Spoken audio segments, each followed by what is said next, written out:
So learning how to do that is again, a key challenge. Enterprise software, I kind of talked about this, but software as a service model, again, taking advantages of the web and the scale there is the key challenge. So I'm going to close with just a couple of questions here. We have a global platform now. We're seeing the emergence of audiences, MySpace, Facebook, many websites, community sites that you're all familiar with. They rise up very quickly. A year ago today, Mary Meeker, Morgan Stanley, quite an expert on the internet, did not even have YouTube on her list of companies that she was watching. Well, in the space of a year, it rose up very quickly, and then it's disappeared now. It's been absorbed. So we see audiences come up very, very quickly, but what is the value of audience creation in the internet era? So I call them mobs, because I think these mobs are dominated by the youth demographic, and anybody that has teenagers knows that the teenagers come quickly and they disappear quickly. They move on to the next popular fad. And so what is the commercial value of a mob in the internet era? And every company is asking this question, whether they're large or whether they're small. How do we monetize these mobs? And can we monetize them longer than a short period of time? Is client-server the right IT architecture going forward? We've used client-server now for over 15 years. It's basically defined most of our careers. But we're running into the limits, the economic limits of client-server.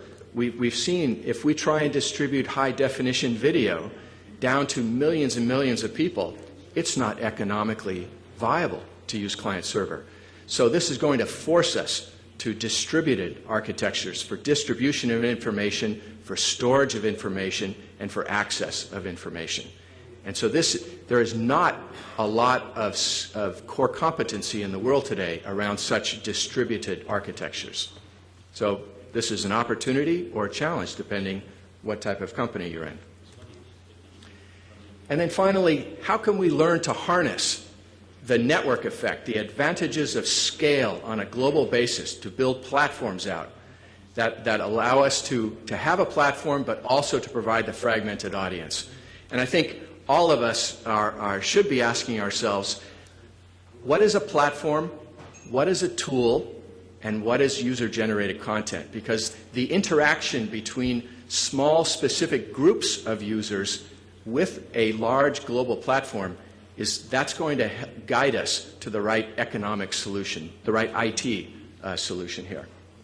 So the last slide I have is really, again, a line from Mary. I think that this is a very nice line, but I don't think that this is enough. We are organizing the world's information, and we are learning how to monetize this audience. But I think that how we organize it and how we monetize it there's a huge opportunity around this. And I would encourage all of us to consider the disruptive opportunities in this. Just because we've learned how to organize information using the client-server model doesn't mean that there's great opportunities to organize information in a distributed model. So the intersection of economics, scale, and applications is going to be extremely fertile going forward here. And I think that we're just beginning to even understand the problem that we face going forward as we try and distribute large amounts of information, large pieces of information at a steadily diminishing cost. So thank you very much, and I'd like to hand over the podium here. What we want to do is go through the presentations and then have questions in the end, just to have some sort of time management available.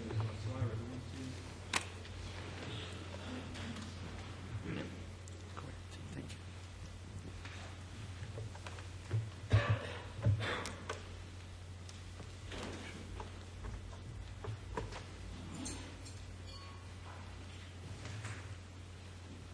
Yeah, I think you should be all right.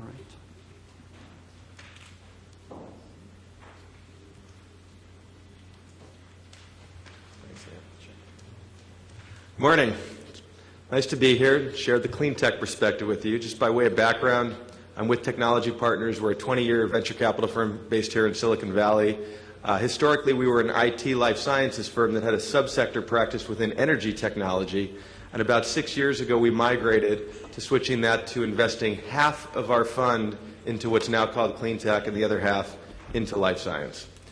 By way of background, the clean tech sector, as defined by many folks, is really different than I think it's popularly thought about, which is really people think of it as energy technology, but it is more. It's really three pillars of investment. It's energy technology and all the sectors and subsectors therein. It's water technology, and it's advanced materials investing. That's what clean tech is. What is it not? This is all about, this presentation and our investment focus here is really all about the economic drivers and driving returns for our limited partners. Historically, this was a space that was called environmental investing. And while environment is a very important driver for the investment, it really is all about the same areas of the other aspects of the venture asset class we invest in, IT, life science. You know, as investing the other half of our fund in life science, we never get the question, are we investing in life science because we're helping people live longer and making people healthier? That is something that we feel great about, but again, it's the economic rationale that drives both sides of our investment practice. Three primary reasons that define our clean tech excitement. First is that we think this is one of the few underserved areas of venture investment. These are going after some of the largest markets in the world, and it is an area that historically has been ignored not just by the venture asset class, but by the large companies, the oligopolies that have defined the ecosystem. Start with the first one, underserved area VC investment. What do we mean by that? Well, these are numbers you're probably familiar with. In the year 2000 alone, we saw somewhere between $80 and $100 billion into the venture asset class, depending on which numbers you actually look at. Just to put that in context, the cumulative numbers from the beginning of time when they started measuring how many dollars flowed into the venture asset class, cumulative up until 1980, $1 billion came into the venture asset class. We had in the year 2000 alone, literally, it's somewhere between 80 and 100x spike in that single year. And it had implications for the venture asset class. PwC Money Tree is really the aggregator of what sectors is the venture asset class investing in.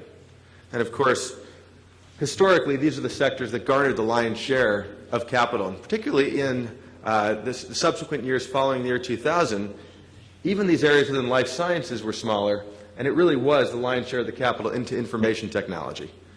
And the line we've always used is, where's clean tech? And clean tech is embedded somewhere in this other number, right here in the 13%.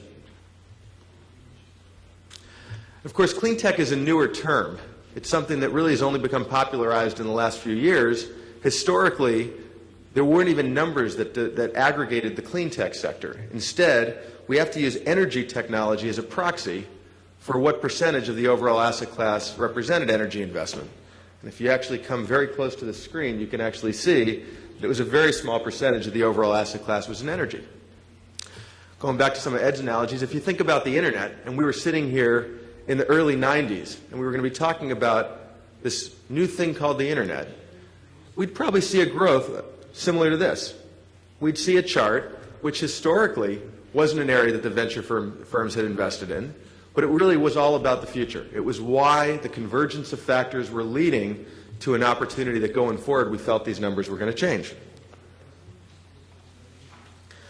The paradox of the capital raising in the last few years in the venture asset class is that in certain sectors, the sandboxes have gotten very crowded. There's been implications for valuation pressures, increasing difficulty for differentiation if one was playing in those sectors.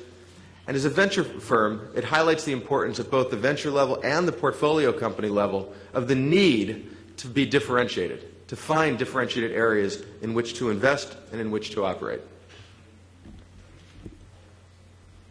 The markets. It really doesn't matter what slides I could put up here. There are so many ways to discuss that these are the largest markets in the world, whether we talk about the BTU consumptions in the energy sector alone,